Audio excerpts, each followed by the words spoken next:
So I'm going to start today's presentation, and the highlight of the presentation is do not die. So what do we mean by do not die? Are we the kind of ones who gonna live forever, or are you the one who kind of prefer a life full of quality?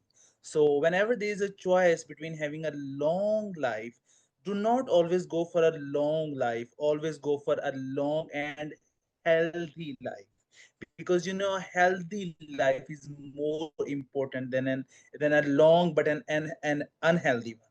So a healthy life which gives you a lot of quality to your life, it never comes without any effort. It comes with dedication, it comes with a good sleep cycle, it comes with a good nutrition, it comes with the community services and the mental well-being of yours. So I'm going to start my slide. Welcome to a new era of human being. It is not knowledge, it is systems, habits, and practice. As I have already mentioned, that this is not just something which comes without any effort. It comes with systems, it comes with habits, it comes with practice. So you have to put a lot of effort in your early life, in your early years of your life, so that you might enjoy a good and healthy long life. There are some slides which I would like to skip because they are not of some particular interest. So we are evolving health from storytelling to quantified science. So you see, everything is now quantified. It's not like you can eat this or you can eat that or you can eat this. It's like you have to eat this and you should avoid that. It's like there is a calculated amount of caloric intake a person should have. There is a calculated amount of nutritional intake a person should have. So everything is now not a storytelling anymore, it is a quantified science. So there are five pillars of health. Number one is sleep, second is exercise, third one is diet, fourth is community, and the number fifth is measurement. So these five pillars of health are ones which assure you a good quality life. So there are three things to master in your life. Number one is life habits. Number two are your daily habits. So number three is do not die. So what do we mean by do not die? I will explain in my upcoming slides. So you can do this. What you can do, you can start your day by thinking that I don't want to die today. So that does not involve any accidental deaths, that involve the deaths caused by lack of nutrition, caused by lack of healthy diet. So you always have a choice while eating, while sleeping, while engaging in physical activities. It's you who has to make a choice to get fit and to get a healthy quality life. So number one is sleep. You should make sleep your number one priority. And why this is important? Because our bodies are made like a machine. Our bodies are like an engine. So while you are giving the fuel in the form of the food to this engine, you have to get it some adequate rest so it does not get burned down. So make sleep your first priority. Sleep is not just a regular part of your life, is it is a life system, and you should build your life around the sleep. You are a professional sleeper, so sleep like you are a professional sleeper. So what should you do before sleep? Take last meal 2 hours before bed, because that is very important. That is a very big concerning cause of gastroesophageal reflux disorder. A lot of people around the world, and in my country, in my hometown, even including my parents, they suffer from gastroesophageal reflux. The major cause of gastroesophageal reflux is that you have that you guys tend to have dinner right before going to sleep. So this is a bad habit. You should take your last meal at least 2 hours before sleep. And no blue lights while you sleep. Sleep consistently, and cater down your routine according to your sleep schedule, and do not engage in any kind of stimulants if not medically advised. So you see, a lot of young guys and girls tend to have some stimulants which are really really bad for their health and bad for their sleep. So not getting enough sleep is bad. Why? Because there are multiple studies on why sleep is so much necessary.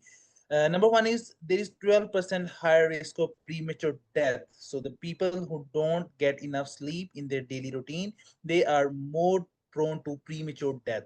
Also, there is 20% higher risk of heart attack in people who do not take enough sleep. Also, there is 4.2% times higher risk of getting a cold. So that might not seem like a serious problem, but referring to number second and number one, there are premature death and the risk of heart attack. These are the bigger concerns you should be worried about if you are not having a good and sound sleep. So what should be a sleep protocol being a professional sleeper? Last meal before bed, red and amber light, no blue light, consistency, wind down routine, caution with stimulants. Number two is exercise. So there are four pillars of exercise. Number one is mobility, number two is cardio, number three is resistance, and number four is high intensity training. So for mobility, your aim should be 60 minutes of mobile exercises like yoga, like stretching, like static and dynamic exercises. These should constitute at least 60 minutes in 1 week. And go for cardio exercises like walking, cycling, elliptical, hiking, swimming, slow jogging, and sports. That should constitute 150 minutes a week. And resistant training like unilateral whole body compound movements like squats and presses and pulls and crunches and abs exercises, you should do these resistant exercises at least 2 to 4 times a week. And number fourth is high intensity training workout. This should be at least 30 to 40 minutes per week. For example, that ranges from slight cardio to heavy weightlifting. But for a normal lifestyle, if you're having enough mobility, you're engaging yourself in enough cardio exercises, and you are having resistance training at least 2 to 4 times a week, you might not feel the need to do high intensity workout. Tips are progressive overload is key in all types of exercise, gradually increase difficulty over time. So you can't just go to the gym one day and be like, oh, I'm gonna pick up this 150 kg of dumbbell. You cannot simply do that. You always should go for progressive overload. Just go for simple and slight home exercises, then increase the intensity of those exercises, and then you will move towards the high intensity training. So it's always a progressive approach. And number second is rotate different types of high intensity trainings to prevent boredom and target different muscle groups. So it's not like if you're going to the gym and you're targeting just your biceps to look good in those t-shirts, or just you are making up your abs to get that slim summer body. You should also involve all the muscles of your body, including your leg muscles, your thigh muscles, and the muscles of your whole body. That will help you lose weight if you are obese, and that will keep you on a healthy track. Listen to your body and adjust the intensity or duration as needed. Not getting enough exercise is bad. And also there are researches which say that not getting enough exercise is bad. Why? Because there is 344% risk of all cause mortality. So there was a study in which 13,000 participants demonstrated 344% and 464% increase in all cause mortality for the least fit 20% men and women respectively. So that's a quite bigger figure, I guess, if you focus on that. Lower grip strength is equal to higher risk of death. So if your grip strength is quite low, you are more prone to early mortality. More exercises is equal to longer life. So that's a very simple rule to live by. The more exercises you engage yourself in, the more healthy and longer life you are going to enjoy.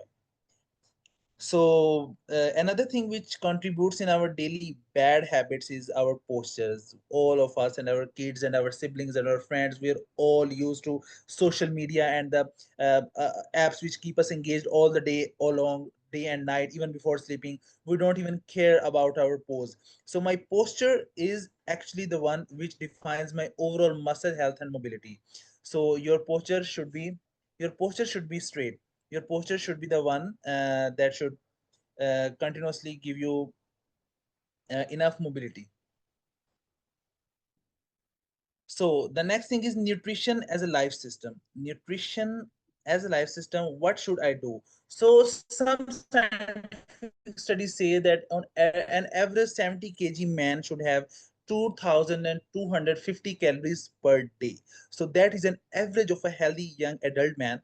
But the calorie requirement depends on your body weight. So if the person weighs more, his calorie requirement is also more. So if a person weighs less, his calorie requirement is also less. So for people who are struggling with weight loss, they should keep in mind that your calorie requirement is based on your weight. It's not something like equal to everybody. It's like depends on your individual body weights and your eating habits.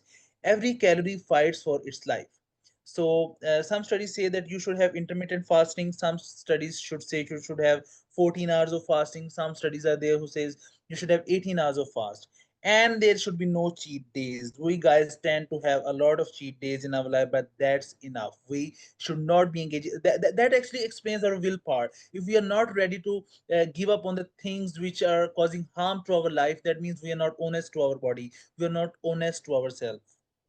Not eating correctly is bad. Of course, this is bad. 32% decrease colon cancer risk with fiber. So, if you eat healthy and you take fiber, fiber involves fruits, vegetables, and husk and other fibers obtained from plant sources. They decrease the risk of colon cancer. And there is also 3.5 to 4.2 year reduction in life from obesity. So, that is you say obesity is the mother of all the diseases. When you have obesity, you are more prone to diabetes. When you have obesity, you are more prone to hypertension. When you have obesity, you are more prone to ischemic heart disease. So obesity is the mother of all diseases, I can say. There is 8% increase in death from fried foods. So fried foods are really bad for your health and you should not be having them. The basic okay, I would like to mention one thing here. Not all the fats and not all the lipids are bad. There are some good fats and there are some bad fats, so you should be having your diet based on those good fats, not the bad ones. Bad ones involve some trans fats, which we find on local street shops. So we should avoid some we should have some we should study some literature which explains what are the good fats like high density lipids and what are the bad fats like low density lipids. So always go for the good fats. The basics of nutrition are macronutrients, micronutrients, whole foods, and the meal timing. The meal timing is really important, as I already explained. Why you should have your last meal of the day 2 hours before sleep. Never let your mind decide, because your mind is always gonna say, okay, eat the one, eat this sugary sweetened food and eat this soda beverages, eat this, eat that. You should not listen to your mind. Just go by the rules, go by the scientific studies, go by the quantified studies which explain why these foods are bad and why these foods are good. So the junk foods constitute sugar, high fructose corn syrup, junk food, fried food, daily meats, gums, aspartame, hydrogenated oils, corn oils, soybean oils, trans fats, alcohols. And there are some good foods like carbohydrates, extra virgin olive oil, avocado, and some walnuts, hazelnuts, etc. So these you should always have a check on your diet, whether you are having whole foods, whether you're having enough protein, whether you're having enough carbs, whether you're having enough good fats. And you should avoid all these junk foods. I would like to say them trash foods. Okay, so don't die food guide. So there is like a guide to how to actually this is a little bit sounds absurd that we all have to die. Everything, nothing is immortal and nothing and anything cannot be immortal. We all are mortal beings. We will die one day or another. But there is certain foods which we can have, and there are certain habits we can engage ourselves in, which will let us some enjoy some healthy quality life. Longevity is the term which refers to a long life, but I would prefer a healthy long life rather than only longevity.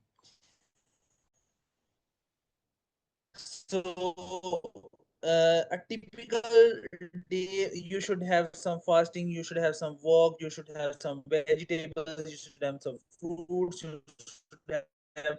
So you should have the whole foods. You should have nuts in your diet. You should have proteins in your diet. You should have eggs in your diet. So all the whole foods are the ones that lead to a do not die food. Nutrition is a life system. Nutrition is not something which you just go by, okay, I'm just hungry, I'm going to eat this. No, nutrition is a system of your life, and you have to invest your time, you have to invest your energy, you have to invest your money in some good quality foods which will help you later in your life. So science begins with counting. Science always believes in facts and figures. Science believes in quantification of things. So you should measure your body weight. You should measure your BMI. You should measure the caloric requirement for your personalized body. You should measure the amount of sleep you should get. You should have some blood test every year or every 3 months. You should have some microplastics get done. You should have some body tests, some blood tests, And biological age fitness test, you should take them at least once in a year or as advised by your physician. With friends. So the number fourth pillar of a good healthy life was community. So why community matters? Serious mental illness reduces lifespan.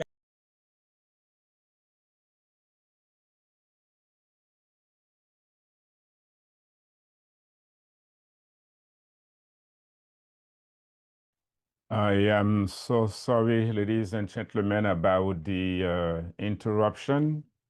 Pretty much like we indicated at the very beginning, Dr. Jamil was having some networking issues at his end, in his country, in his community.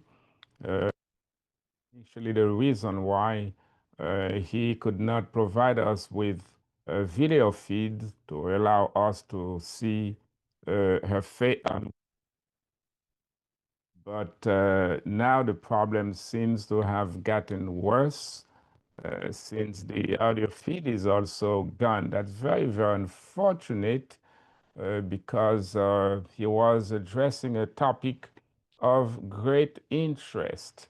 You do understand, I hope, the concept of not dying, not that physically we would actually be able to prevent death, but at least there are some strategies, like he was explaining, which would be intended to help us prolong our life as long as possible. I have met people who have lived all the way to 130, 140. Not too long ago, I attended a funeral for somebody who died at the age of 39, near, I mean, 139, near 140, which means this is possible. That's very, very unfortunate that we are losing Dr. Jamil. He was going through the five pillars of that life system, which would be designed to help us preserve our life. But very unfortunately, he is now gone. If you are, I'm I can monitoring. hear you guys. If you, Okay, great, great, great. I'm I happy. was listening to you since the Really? network was back. Yeah, I was listening to Whoa. you were explaining to the guys that how I have connectivity issues and I was having video problems and now I am having Yeah. audio problems. Yeah. Okay, so Okay. I think we Go. should resume where we left. All right. Go ahead, brother. Yeah, brother. Thank you so much. So, why community matters? Because community is your friends, community is your social relationships. Community is what defines you. Community is what is around you. So, people suffering from serious mental illnesses, they have a less life, reduced lifespan of 18 to 8 to 17 years. So that's why community matters. That's why friends matter. That's why your social circle matters a lot. Strong social ties save lives, and resilience boosts your goal achievement. So if you have positive people around you, if you have a good social circle, if you have friends who encourage you in things, as you should be better able to achieve your goals.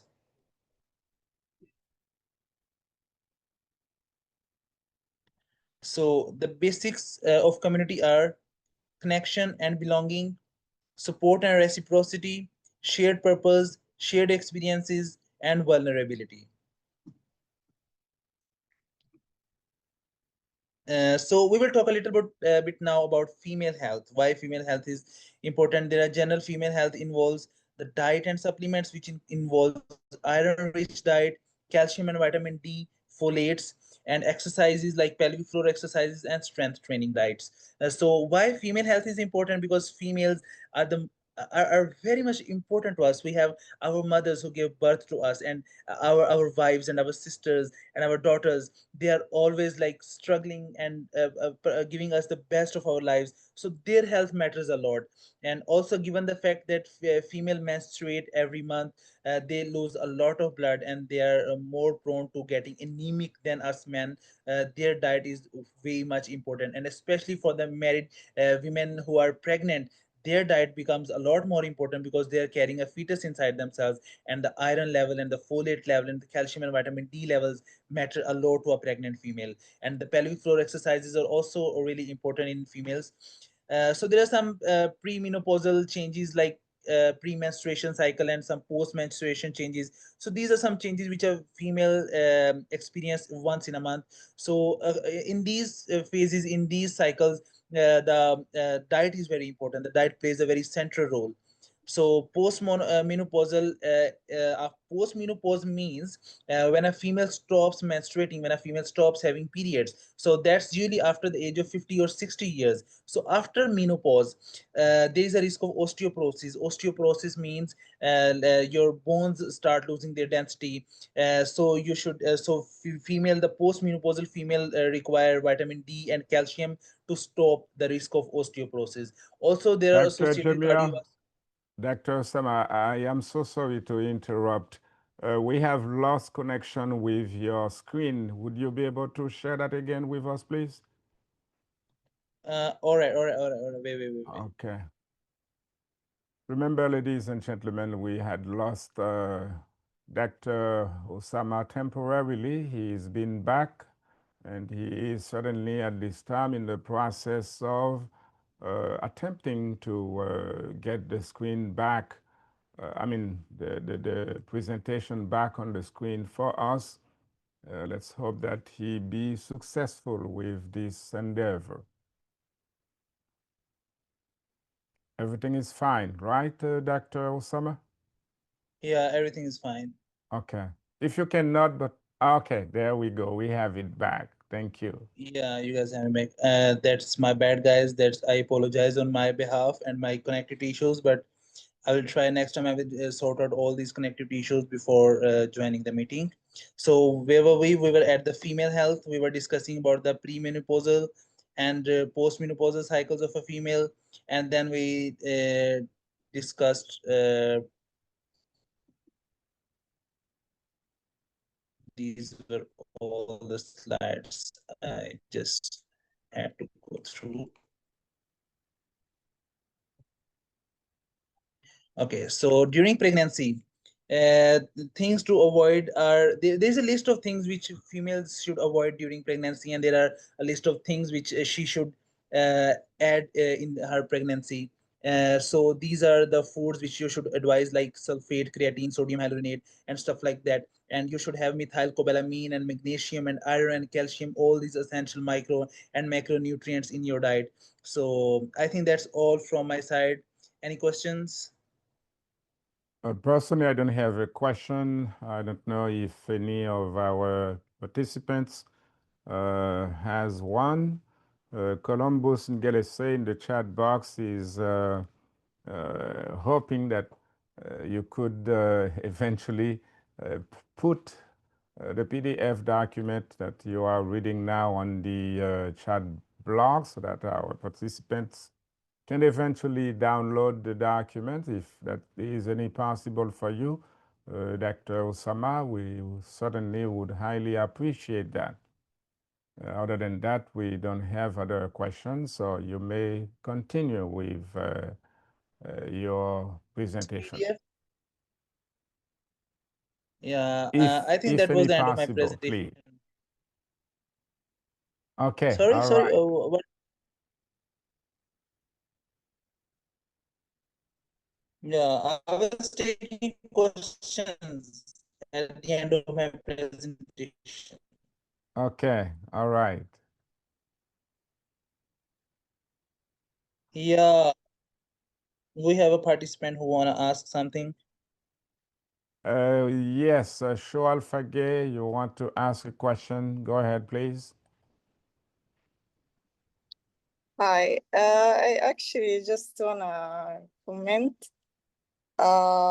Thank you for the presentation. Actually, after we die, I just want to add that we're gonna live there for a long time, and we have like a belief in eternity. Like after death, we go to either heaven Mhm. or